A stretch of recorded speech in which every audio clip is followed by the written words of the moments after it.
नमस्कार दोस्तों, आज हम सुनेंगे तिलकुटा चौथ की कहानी। इसको संकट चौथ भी बोलते हैं। तो एक समय की बात है जब एक गांव में एक देवरानी और जेठानी रहती थी। जेठानी बहुत ही अमीर थी और देवरानी बहुत ही गरीब थी। और देवरानी का पति जंगल में लकड़ियां काटकर उनको शहर में बेचकर अपने परिवार का पालन पोषण करता था। और इधर देवरानी जेठानी के घर का सारा काम करती थी और उसके बदले में जेठानी देवरानी को बचा हुआ खाना और पुराने कपड़े देती थी। माघ का महीना आया और देवरानी ने गणेश जी का व्रत रखा, संकट चौथ, और बाजार गई और 5 रुपए का गुड़ और तिल लेकर आई। 5 रुपए का गुड़ और तिल लेकर आई और उसने उसका तिलकुटा बना दिया और उसको छींके में ऊपर रख दिया और सोचने लगी कि चांद निकलेगा तब चांद को जो तिल का और ये गुड़ का भोग लगा के फिर ही कुछ खाऊंगी। ऐसा सोचकर वो फिर जेठानी के घर काम के लिए चली जाती है और वहाँ पर जेठानी के घर पे खाना बनाती है।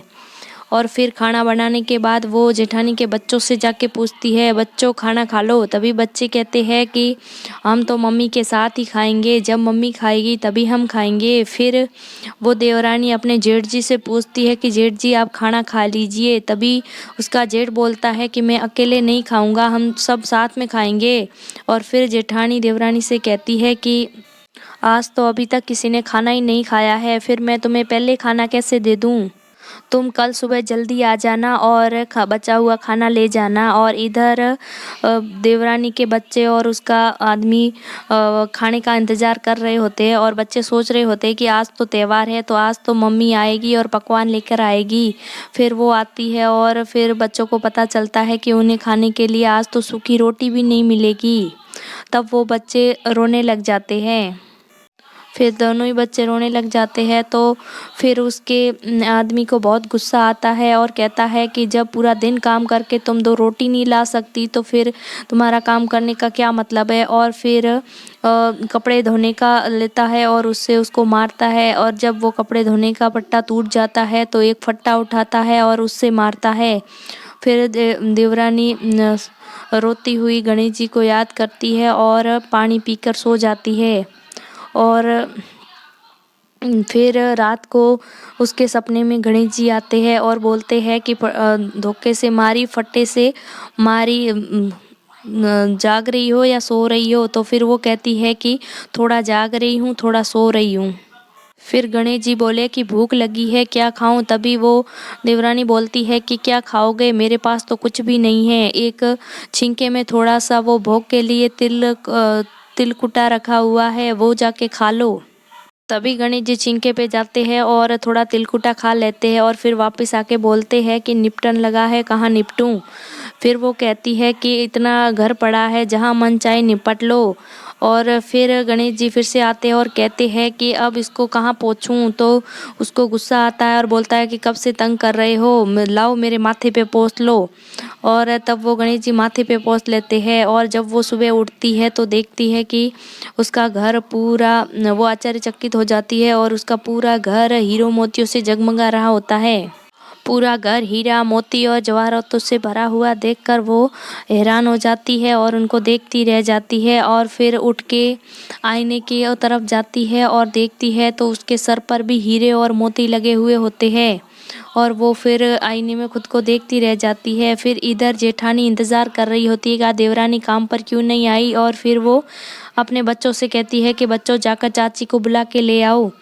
और फिर वो बच्चे आते हैं और देवरानी से कहती है कि चाची चलिए, मम्मी आपको बुला रही है, सारा काम पड़ा है। तब चाची कहती है कि आप मम्मी से कहना कि चाची ने आपके घर बहुत काम कर लिया, अब मम्मी को भेज दो, मम्मी यहाँ काम करेगी।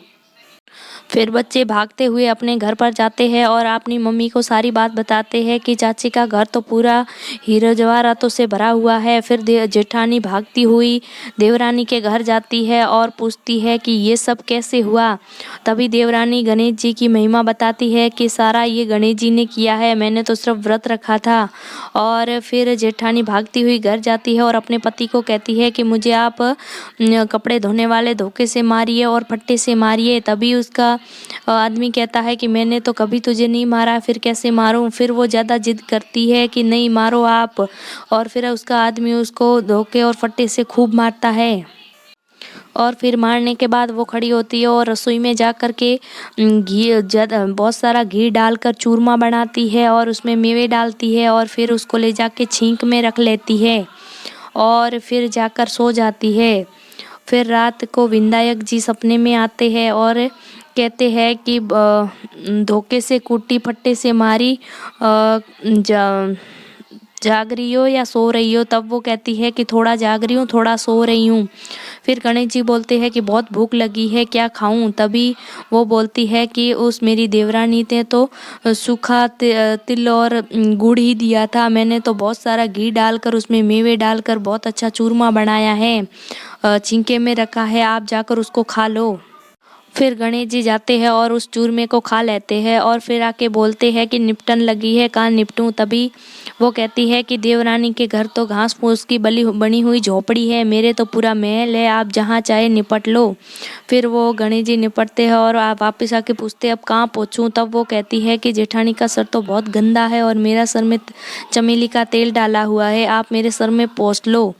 फिर वो पोंछ लेते हैं और फिर लालच की मारी जेठानी जल्दी उठती है, ये सोचकर जल्दी उठती है कि मेरा घर हीरे जवाहरातों से जगमगा रहा होगा। फिर वो उठकर देखती है तो उसके घर में, पूरे घर में गंदगी फैली हुई होती है और चारों तरफ से गंदी बदबू आ रही होती है। और फिर वो खड़ी होती है और देखती है तो उसके सर में भी बहुत सारी गंदगी लग रही होती है और फिर वो उसे साफ करने की कोशिश करती है, परंतु खूब देर साफ करने के बावजूद भी वो सफाई और ज़्यादा गंदगी फैल रही थी और साफ ही नहीं हो पा रहा था।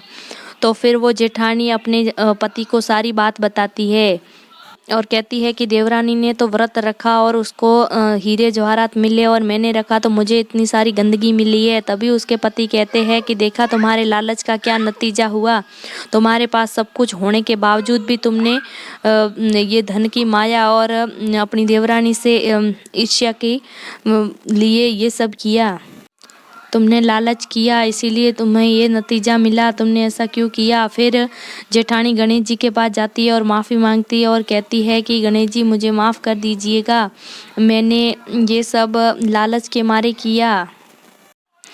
तभी गणेश जी कहते हैं कि तुमने अपनी देवरानी से ईर्ष्या करी और उससे बहुत सारा काम करवाया और बहुत लालच किया, इसीलिए और इस लालच की वजह से तुम्हें ये सज़ा मिली है और इसीलिए तुम्हारे घर में इतनी गंदगी फैली है। और फिर गणेश जी अपनी बिखेरी हुई सारी माया समेट लेते हैं और हे गणेश भगवान, जैसा देवरानी को दिया वैसा सभी को देना और जैसा जेठानी वैसा किसी को मत देना और कहानी सुनते, कहते और हुंकारा मानते सब पे अपनी कृपा बनाए रखना।